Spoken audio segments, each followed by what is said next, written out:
This week's shooting at a congressional baseball practice has reignited an old debate on whether the shooter was fueled by hateful rhetoric and who's to blame for fanning the flames of division. Everyone seems to agree more civility is needed, but there's much less agreement on how we got here. We may never know what ultimately motivated 66-year-old James Hodgkinson to open fire on Republican congressmen, but we do know he held some very strong opinions about their party. On Facebook recently, he was direct about his disdain for the president. Many media reports suggested that Hodgkinson took his cues directly from inflammatory rhetoric used by politicians. Bernie Sanders has called the president the most dangerous in history, and the shooter yesterday was a Sanders volunteer. But some members of Congress said not so fast, pointing the finger right back at the media. I think the media is complicit if they keep inciting as opposed to informing. Some conservative commentators agreed with that, accusing the liberal media of fanning the flames by demonizing Trump and his supporters. Hasn't that been the media narrative for so long, that the hateful deplorables created a climate of violence and that the party of Lincoln isn't just wrong, but evil? But MSNBC's Rachel Maddow shrugged off news that Hodgkinson may have been a fan of her show. We didn't find any evidence that he ever sent anything to this show or tried to contact us at all. So who's to blame? Pot meet kettle, kettle meet pot. I have to say I agree with that. I think rhetoric does lead to violence. I can remember a few years ago the movie Train Spotting or something like that, where you laid down on the tracks and then suddenly people were laying down on the tracks and getting run over. And you can't say that rhetoric does not contribute, both from the media and from politicians. I think when you're broadcasting without analysis a rally in which people are being told to go beat that guy up, I'll pay your bail, I don't think you can blame the media for inciting violence in that case. I think the media, the broadcast, the fact that news comes to you constantly these days, I think that has some part to play, but I don't think we can talk about how politics and violence and rhetoric has gotten more hateful without addressing the words and actions of our commander-in-chief.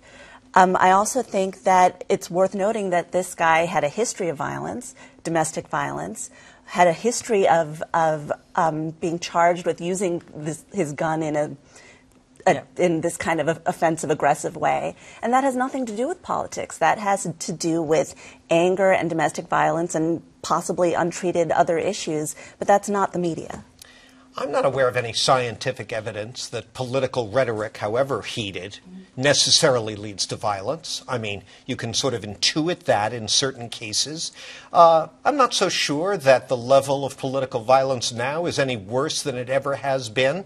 Don't forget, back in the 1850s, a senator from Massachusetts was beaten within an inch of his life on the floor of the Senate by another senator in a dispute over slavery. So I guess what troubles me about the whole aftermath of this is, once again, we're not really talking about the core issue, which is mental illness. Yes, political rhetoric siphoned through the prism of a mentally ill person can, and perhaps in this case, did result in violence. I thought you were going to say guns. Well, guns is an issue. No, it is the issue. But, well, I think mentally ill people with guns is the issue. Well, there are many issues here. There's no question that we have a toxic media and political culture right now. But as John and Lila say, there's not necessarily any good way of linking that directly to any of these specific incidents. Certainly we've seen a lot of stuff over the years that is just chilling. I mean, it wasn't that many years ago that Ted Nugent called for Barack Obama and Hillary Clinton to be killed. And his reward for that was to get an invitation to the Trump White House. But I don't think you can link any one of these specifically to anything. The issue is guns. The issue is mental illness. So I guess I agree with you and John. Well, I think that to your broader point, Emily, that rhetoric lays a foundation and provides an atmosphere for people to feel comfortable. Mm-hmm. It seems normal then to respond in this way. Let me put on the table, you're right. Anybody who decides that they're going to go after somebody because of this has a mental problem. So let's see that. But I'm saying that there's short of murder going on in this country right now are all manner of incidents. Before people write me, I have long lists of documentation because I know this is always going to come up in conversation, and it's all all over the country, and people are sometimes using the president's name as they carry out these evil deeds. Beating up on people and screaming, "This is the Trump country, get out," this kind of thing. Where do people think this stuff comes from? As for the media, which is the part of our question here, being the driver of this, well, we have to take some responsibility in, rolling the same piece of tape or replaying the same question and asking the most vile thing that the last person said. 15 more people, what do you think about that vile thing? That is repetition. And I think we could do better in general on many issues other than this. But so I take the point that some people say that media contributes, but we are reflecting what's out there. I agree with that. Let's look at this specific case where the blame lies.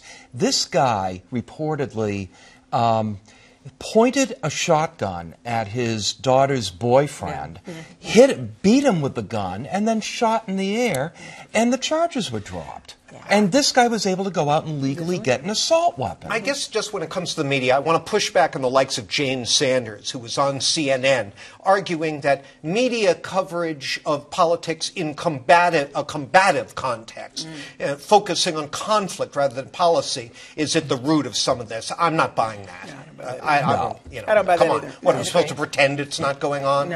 No, but we can become more thoughtful about how we present it. And to Lila's original point, there can be some analysis around it. Let me just add this one thing. We're in two different media worlds, which is why some of this response is so divided. And I've become more and more aware of stuff I'm talking about, the incidents that we are discussing. There's a whole world of people who know nothing of this. So that leads them to a conclusion vastly different from what we are seeing and talking about here.